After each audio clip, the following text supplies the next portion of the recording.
from 9 to 15, I don't want to like read like word by word. It's kind of little tired right now. I think the whole thing talk about angel or the messengers told Abraham, you're gonna have a kid, right? Offspring, and this time Sarai and Abraham both like feel like it must that kind of blessing is joking, because they don't know like they are those people who sent by the God, and this time Sarai, she was laughed. She was like quietly laughing, and I think the angel basically correct her. No, and I will be here next year. Give exactly the promise you're gonna have it, and I will be back. So it's not joking, and that's. I think they talk about it. But the point is, firstly, it shows it takes time. It takes time for God, even for God to make a human again.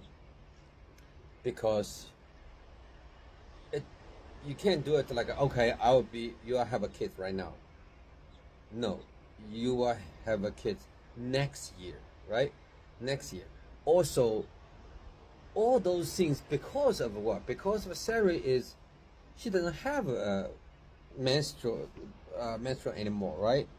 And so it's a common sense. You won't have kids and unable to pregnant, but in order to break down or flip the nature, God need to do a lot of things. So I think he needs three angels to make Sarah pregnant. Right here, like right here, we know like you don't know like you're gonna have a boy or girl, right? Mostly like it's a 50-50 chance. Even people went through all kinds of statistics, all kinds of experience. Say, okay, most likely you have a boy, most likely you have a girl, but you can't sure. But right here, it's sure. It's the messenger told Sarah, you sure have a son. You must have a son, male, right? So I think the gender, God can decide the gender. God can modify everything. Yeah. So it's I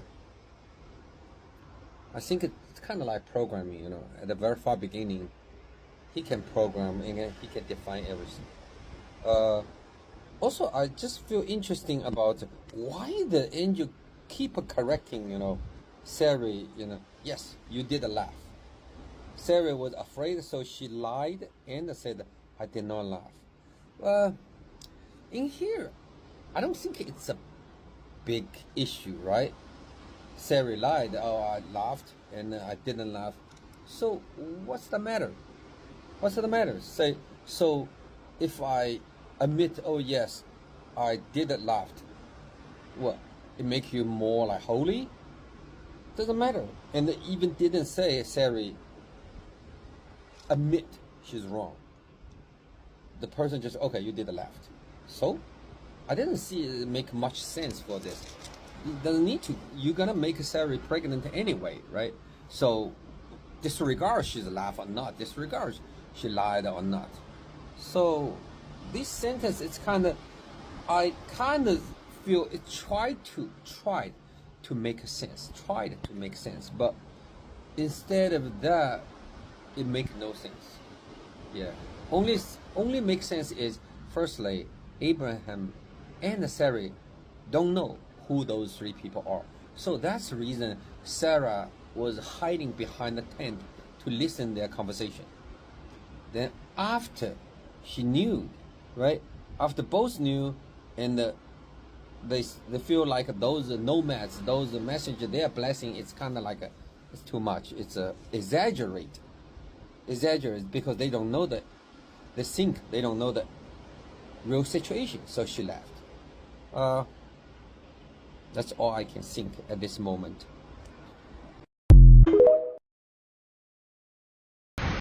Yeah, I think let's not look my face, look some different face, my dogs, right? And see like the different view. I think the people tired about those questions in the Bible, and right now I gradually try to decode it and try to find out what's going on, and why people the angel so serious about Sarah laugh. And because that time it didn't say how those angels operates on Sarah and what they do, and it didn't say. There is no detail. Just right after this, they jump to a different sentence, different scenario. So I try to figure out firstly that kind of Asian time, the IVF. Yeah, yes, indeed, IVF. I think Isaac, he's a tube baby, okay? And the way they do it, I think it requires both party, like in a, I don't know, meditation or some kind of synchronization status, in order for them put the seed into Sarah. Also, since Sarah is really old, Sarah is what, 89, right? That time is because she's 10 years younger than Abraham, so she's 89. And an 89 years old lady, her menopause it's done, right? And her like blood circulation, microcirculation, everything is it's very limited. It's not suitable to be pregnant. So they have to inject something or use certain things to change her body structure for her to suitable to pregnant. Do you think a 89 years old lady can pregnant? No, you need like a hormone level up, you need like a blood circulation, your bone structure, everything, right? So it's a systematic work. So this is 3 angels or 3 giants or 3 whatever messengers. They did certain things in time period. I think based on the following sentence, I think they lived in that tent or lived in that place for a while. So they changed Sarah's body, they changed her status. Then it's able for them to do the IVF. Yeah, that's what I think. But Bible didn't give any detail about it, and it just like it just said requires 3 people. Also right here, I think the Jehovah or the Lord was there, or the spiritual was there, because he is not one of the 3. I don't think he's the one of the 3. He's the one, I think, when Abraham knew what's going on, it's not harmful to me, it's not special foods, or it's not like assessing those kind of things. Then he prayed to Lord, ask what's going on, get the status update. And then the Lord told him, hey, just some message I send, something I will do never will fail. And just make sure Sarah is not laughing. She's not like not believe. She need to believe it, and she need to seriously think about it, treat this. So that's I think the whole thing talk about.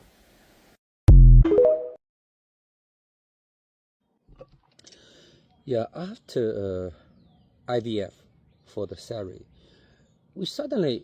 the Bible suddenly jumped to the Abraham plea for Sodom. So it's interesting, it's a leap. And when Abraham walked with 3 angels, I suddenly have the mind leap. I could rather call it a leap. I think a lot of people saw the book called 3 Musketeers, right? 3 Musketeers. And at this moment, I kind of like have the picture vision, kind of like this.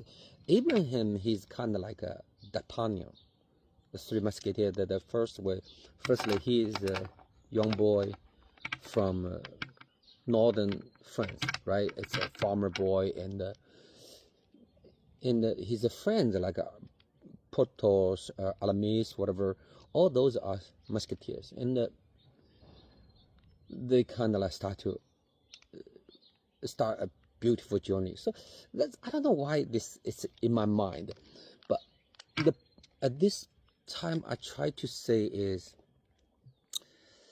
my talk. My talk is more like you can treat it as a D'Artagnan, and you can think you are D'Artagnan. Your thoughts, your original thoughts is a D'Artagnan, and you don't mind doing some hard job. You don't mind that people give you praise or people say you are bad or you're wrong, whatever. You just keep working on it, and you don't need to do it as Michelin 3-star or 2-star, whatever. You bonded, you were kidnapped by those kind of rules, right? Also, you don't need to make a great advertisement like cognac, wine, whatever. You just make your own wine, your own brewed beer, and you make you happy. And the people like it. Friends come to drink it. Just drink it. People not, you drink something else.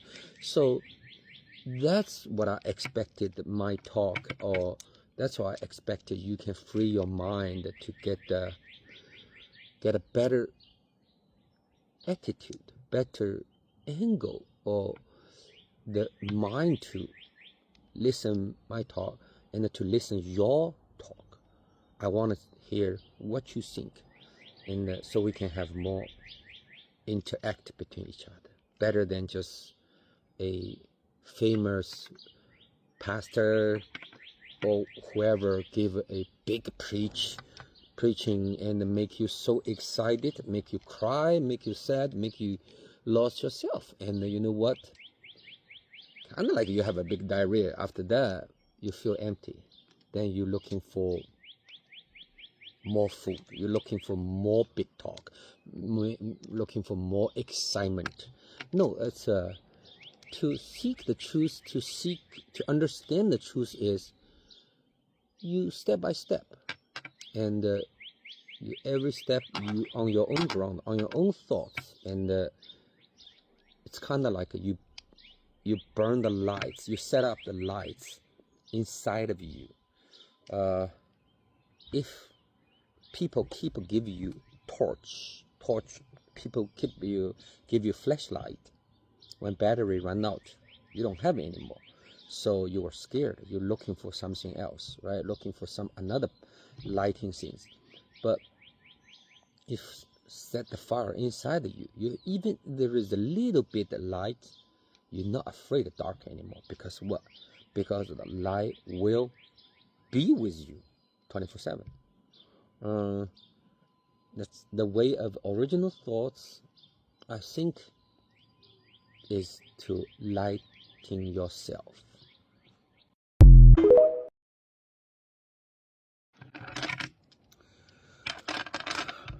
16. When the men got up to leave, they looked down towards Sodom, and Abram walked along with them to see them on their way. Then the Lord said, "Shall I hide from Abram what I am about to do?" Abram will surely become a great and powerful nation, and all nations on earth will be blessed through him. For I have chosen him so that he will direct his children and his household after him to keep the way of the Lord by doing what is right and just, so that the Lord will bring about for Abram what he has promised him.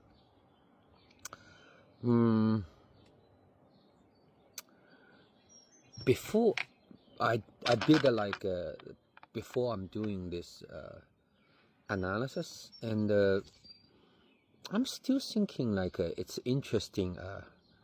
Firstly, right here, God said, then the Lord said, "Shall I hide from Abraham what I'm about to do?" So they came down to the Canaan area, right? It's not necessarily the solo mission is to make Sarah too pregnant. So the way they're doing is they do it multiple tasks. So they came down to the earth to help Sarah get pregnant, and to observe or to assess the Sodom situation. If really can't, they just destroy it, right? That's after that it's Sodom city. Then another thing is, are they in hurry? No, they're not necessarily in hurry in the history. So God has time, or the Lord of heavens, they have time. So they eat, they can spend the time eat. For 3 people, for 100 people's food. So when the man got up to leave, means what? When they finish eating, finish doing things, take a rest or whatever, it's after a while got up to eat. So they are not in hurry. In the right here, it didn't say anything about how they do the operation with Sarai, whatever. It just jump, and I think should be in a concealed environment. It's a secret, so nobody can see it. Secondly, they looked down towards Sodom.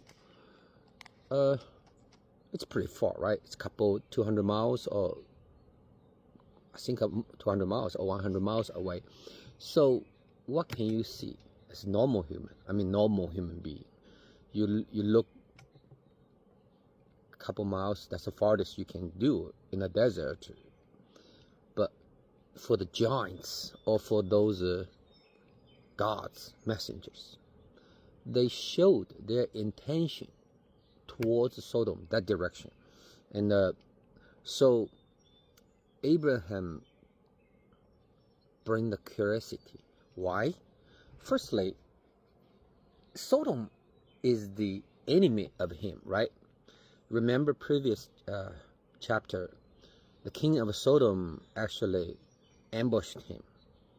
Not necessarily that kind of battle ambush, but he brought the king of Melchizedek, and got to make him really embarrassed, and made him actually lied. So king of Sodom, or should I say the Sodom city, is a thorn in his eyes. So this city, he's worried about what those messengers, those angels, will they benefit the city? Will they go there to help the city? Because that time, it didn't say, I'm Jehovah, I'm your Lord, those are my messengers. It just said messengers sent by the Lord. The Lord is heaven. I think it's just a popular overall talk about the gods or God's messengers, those people. So I think Abraham at this moment, he's still like worried about. He want to make sure of everything. His benefit, his future or something will be like stable. So he walked along with them. Think about it. It's a older people, 99 years old. He insists to walk along with them to see what's going on, to make sure. So I think that's another way. It's called father of a faith. You know, he put everything in action. It's disregard his physical status, right? He put everything in action, and to see them on the way. So he follow their steps, and they may not tell him what are they gonna do. They might just walking fast because they're giants, right? And the moving speed compared with what, 99 years old, it's different. And so Abraham can't ride a horse. It's disrespectful. So he has to, like, with the stick, just stumbling, just follow them. So that's what the picture for me, you know. Think when we talk about Abraham, he's not a smart, but he's an action maker. So he follow, he do it, just do it. So I think from one point is just, you don't worry about tomorrow. You don't think about tomorrow. You just do it, because you know what? Because you can't really predict what tomorrow will happen. So that's I gradually understand in the New Testament when Jesus asked held older lady, you know, the older lady give 2 dimes, 2 cents. She has more faith than someone give 1/10 or give a lot of money, right? Why? Because think about it. The old lady, when she gave a 10 cents, 2 cents, she gave up everything. She did not worry about tomorrow. Tomorrow just give everything to the God, to the heavens. Let it be. So that's the completed devotion. For God, for heavens, they're looking for inside of you, looking for the completeness of a devotion, the action itself. Instead of someone, I'm tense, I'm dedicated 1/10, I'm dedicated doing some worship, doing something. It's just a habit. It's just a congregation. You make it a habit, you make it a social norm. So it's nothing, there is nothing to do with them. Nothing to do with them. Sometimes one moment, 1 second of a kindness might just win your whole life. You think you are a good Christian. It is sucks, but that's total two different measurement. That's what I learned from here. Yeah. Yeah, you don't call yourself Lord. You are the Lord, but you don't call yourself Lord. You call higher Lord, right? So when people call, let's say, Baron, musketeer, Baron something Lord, right? Because the peasant call the higher Lord, their Baron something. Then Baron call what? Duke, my Lord, right? Then Duke call King, Your Highness, your Lord, my Lord. So that's the hierarchy. So in here, the angel or the messenger, he is happy. He's pretty much happy about the treatment he got from Abraham, because in the whole Bible it talks about the Son of the God. They love human women. They love the earthly life. So Abraham definitely feed them well. It's really, they're happy about that, and the rest we don't know. But in here, he is trying to do Abraham a favor, a good favor. Because what? Because Abraham followed them and kind of like really show the respect. And it is a very touch if I see an older man follow me and keep waving hand. I remember like when I went to Japan, went to the Warm Spring, those hotel, and then when we left, lady and the front desk, both the old lady, they wave the hand, they bow about 400 meter more. And I still see they keep doing it until my car turn around to the corner, right? Past the bridge. They're still doing it. Why? Because I get off the car. I take a sneaky. I take a look. They still keep doing that. So I think as a messenger angel at this moment, he should be really touchy. So what they can give to people is, there is a covenant, there is a recorded message. The Lord, which means the higher CEO, right? CEO, Jehovah, and they are the messenger. They notice they're documented. Say, okay, Abraham should be a great nation, whatever. Think about it. This covenant, this promise, it was very, very far beginning, 20, 30 years ago, when God asked Abraham leave his hometown, and exactly the message he gave to him. So that's the documented for angels. They see this, and the angel doesn't know the amended promise. Why? Because God actually, once he possessed Abraham, did some kind of change. Then after that, he made more change. You see a different type of a covenant. And I don't think heaven is it's in a document. So this messenger tried to make Abraham happy, make God happy. Well, you send me to your people you loved, and I look, he's old, and I make him stronger, whatever.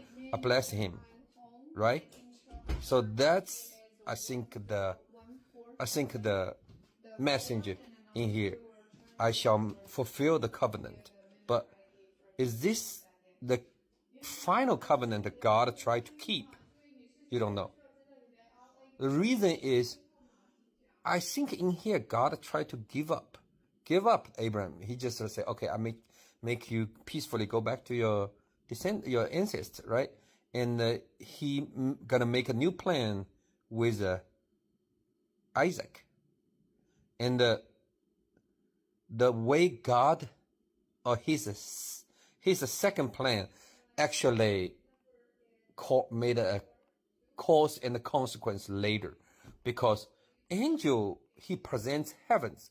Even he is try to please God or follow God's like make God happy, God's commitment, but the documented promise, it has to be executed. So in order to change, or in order for God to correct his mistake, or try not to be dragged down by Abraham, he needed make more movements.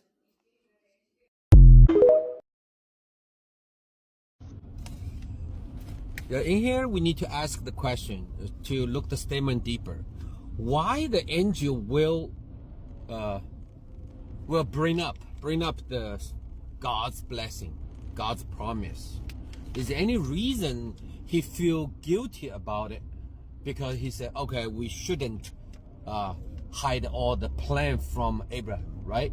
So let's look into what's their original plan. Their original plan actually is, first, help Sarah to get pregnant. Secondly, they need to assess Sodom and Gomorrah. Maybe their plan is try to destroy it, just disregard whatever, just they decide to destroy it. So why they feel guilty about it? The reason is, firstly, they notice Lot, right? Lot is in Sodom city. So if they destroy the city, they will kill Lot and his family.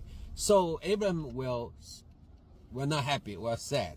So they feel a little guilty because, oh, Abraham, you are my friend, you treat me good, whatever, something. So if I kill your family member without let you know, I feel what? Feel a little guilty. So that's the reason we should not hide it, right? Secondly, when God said, okay, your name will be famous, you will be king, you'll be whatever, but it's kind of like contrast. When God give a bless, it's a willing power. The willing power should be executed, right? But when they see Abraham, what did Abraham treat them? A calf, a flour cake, some milk, that's it. Did they get any other fish or figs, any fruit? No, it didn't say it. But at the least in hush, kind of like Abraham treat them in hush, and his kitchen doesn't have much food. Yeah, he has no problem of survive, living well, living okay. But it is too far away from to be a king, to make his name famous, right? And they may notice he doesn't have much guard member, like a security guard, because they penetrate the camp so easy, walk into his tent. So it's compared with God blessing and the supposed to be, they realize, what's going on? Why he's not that kind of reached that stage yet, or at least a certain point, right? They thought it might be the willing power was fading. Reason is, willing power is still power. It will fade gradually. So because of the fallen angel, because of the earth, they are against it, because couple parties work on that. So the willing power will fade. But so the angel, I believe he belong to God, Jehovah God. He's a God's party, kind of like a Democrat and the Republican, whatever. So he said, okay, yeah, and he doesn't know enough about the God's plan, because God changed his plan. Actually, God at the beginning, he publicly announced the blessing to Abraham, but because Abraham did abandon it, Abraham sent the wife to sleep with Egypt, whatever. So Abraham actually, at this moment, it's not the best choice. God still need to keep. But did the angels know? No, they don't know. Because, well, when God changed the plan, he limited Abraham, his blessing, his area. God was in a secret deal.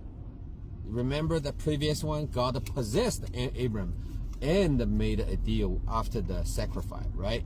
So this angel, he's try to make God happy, because your people, you blessed, he's not living that well, and I try to do him a favor. I try to maybe, let him know. So later we will see the negotiation between the numbers, 50, 10, whatever, those things.